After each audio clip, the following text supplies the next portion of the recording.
काळ्या उडदाच्या डाळीचं फोडणीचं वरण करणार आहोत आपण. काळी उडदाची डाळ स्वच्छ धुवून घ्यायची आणि कुकरला 2 शिट्ट्या काढून घ्यायच्या. तर इथे आपण कुकरला शिजवून घेतलेलं आहे ते डाळ. आता फोडणीसाठी तेल गरम करायचं.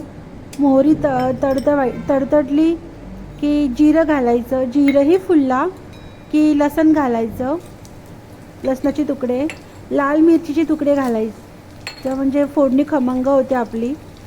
आणि हिंग घालायचं, कढीपत्ता घालायचा, आलं लसणाची पेस्ट घालायची, लाल तिखट पावडर घालायचं, चवीपुरतं मीठ घालायचं आणि एक सेकंद परतून घ्यायचा मसाला. आता शिजलेली आपली उडदाची डाळ घालायची, मिक्स करायचं. आता या स्टेपला पाणी ॲड करायचं.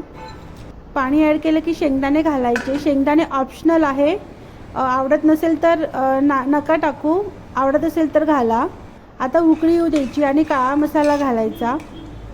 इथे आपलं वरण तयार आहे, सर्व करायचं.